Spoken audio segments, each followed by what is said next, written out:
Joanna Small, Public Affairs and Communications Manager for the Lynnwood Police Department. It's Friday, January 28th, and this is your LPD Video Week in Review. Here's a summary of the most notable incidents your Lynnwood police officers responded to over this past week or so. Unfortunately, we have a high number of catalytic converter thefts, and we often have no suspect information. Therefore, it's difficult to hold anyone accountable for these crimes. But on January 12th, these two were caught on surveillance camera stealing a catalytic converter from a parked Toyota Prius. The woman stood and watched while the male removed the part.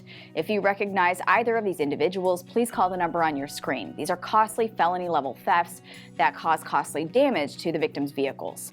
On January 15th, officers were called to a report of a vehicle that crashed into a parked vehicle, and both the driver and passenger appeared to be passed out inside.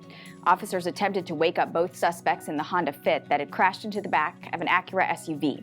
The driver had a can of dust-off compressed air sitting on his lap. Officers suspected he had been huffing the gas and placed the driver under arrest for DUI. On January 17th, K-9 Rico and his handler were called to assist Everett Police in locating an assault suspect who had violated his domestic violence no-contact order. The suspect had jumped out of a second-story window and fled on foot in order to escape Everett officers.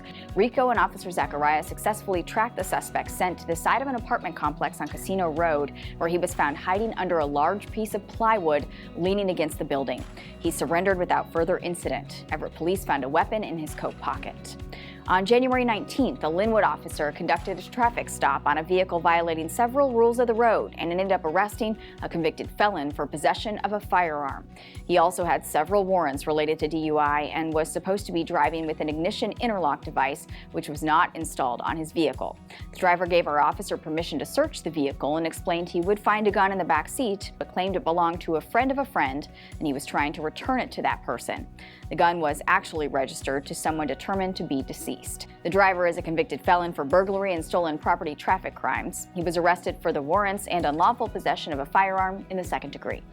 On January 19th, an officer with our Community Health and Safety section was called to College Place Elementary School for reports of gang-related graffiti on school property. Now we've seen an uptick in reports of graffiti in the city. We asked property owners to paint over the images as quickly as possible to discourage further tagging, especially from rival gangs if the graffiti does appear to be gang-related. If you need help removing graffiti, you can contact our crime prevention specialist at the email address that's listed there on your screen.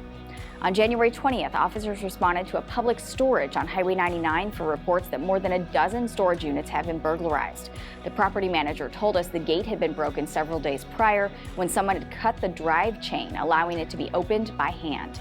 Surveillance video from the storage site shows the suspect enter the fully fenced lot after another vehicle. He is also seen on camera breaking into individual storage units, as many as 16 total, with tens of thousands of dollars in items stolen.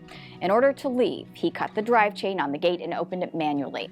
The manager provided officers with a suspect name, and we are in the process of contacting that person to determine if there is probable cause for an arrest. On January 25th, officers were called to a parking lot near Alderwood Mall for reports of suspicious activity.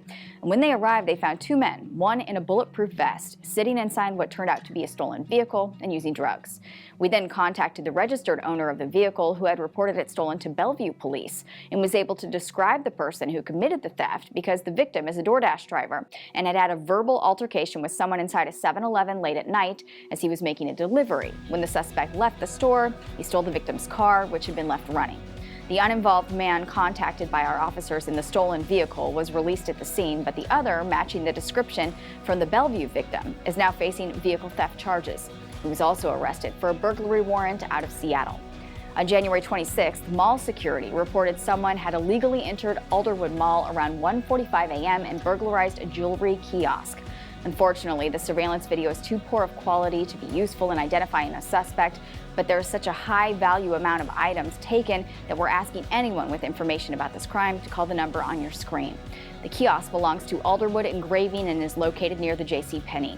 Diamond pendants, bracelets, and rings were stolen, as well as various gold pieces. The business owner valued the loss at over $150,000. That's all for now. We'll see you next time.